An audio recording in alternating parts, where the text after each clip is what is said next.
और सावधानी के लिए हाँ, लोगों से क्या अपील करेंगे? डेफिनेटली मैं बिल्कुल ये कहना चाहूँगी, मैं सारी महिलाओं से भी अपील करना चाहती हूँ और इस पे मैं एक जागरूकता अभियान भी लेके आने वाली हूँ अपने आयोग की तरफ से भी, जो पारिवारिक अभी उसके रूप में।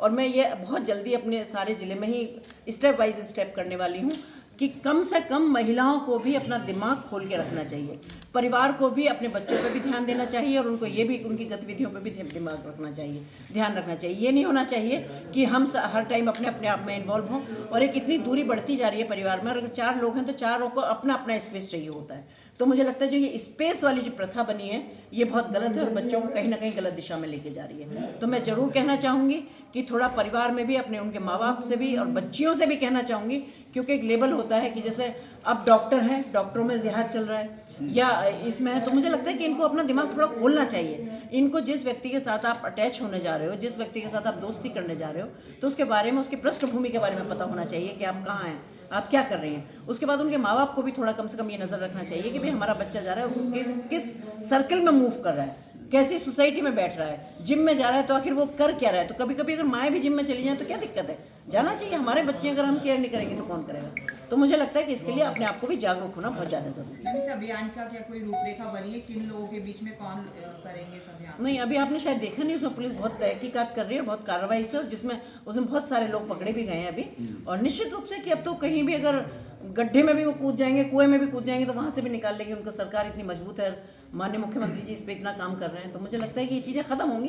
पर अभी छोटे छोटे ये रह गए हैं ऐसे कहीं कहीं, जिनको बहुत जल्दी निकाल लिया जाएगा। पर लोगों को भी अवेयर होना बहुत ज़्यादा जरूरी क्या है। मैडम इसके लिए कोई कानून बनाने की पेशकश रखी जाएगी? इस तरीके की घटनाएं आ रही हैं, सेंटर में भी आपकी सरकार है कि जी बिल्कुल रखी जाएगी, क्योंकि देखिए ये मैं कह रही हूँ कि ये इतनी पुरानी खाइयाँ हैं कि इनको भरने में थोड़ा सा टाइम लग रहा है, पर भरी जा रही हैं, क्योंकि ये पहले सब इतने इतने पल चुके हैं, इतनी तादाद में फैल चुके हैं कि थोड़ा इनको इकट्ठा करने में टाइम लग रहा है। बाकी तो यह है कि सरकार पूरी तरह कोशिश कर रही है, और सरकार तो मैं कहती हूँ कि आज अगर उत्तर प्रदेश की बात करूँ तो आज बहुत सुरक्षित हाथों में है। और माननीय मुख्यमंत्री जी की बात करूं तो वो मैं बिल्कुल दावे के साथ कह सकती हूं कि आज कहीं कोई जगह ऐसी नहीं है, क्योंकि उनका खौफ भी इतना है कि शायद आधी कुछ चीज़ें तो उस खौफ से भी खत्म हो रही है। और आप देख रहे हैं कि अगर इसमें कोई कहीं भी कुछ ऐसी होती है तो कोई गुंजाइश ही नहीं है कि वहाँ से जाना। मैडम आपने बयान सवाल आपने बुर्की को लेकर के कहा है कि महिलाओं को अगर बुर्का पहनना है तो उनको अपने घर रहना चाहिए, वो बहुत वायरल हुआ, तो उसमें क्या कुछ है? जी बिल्कुल,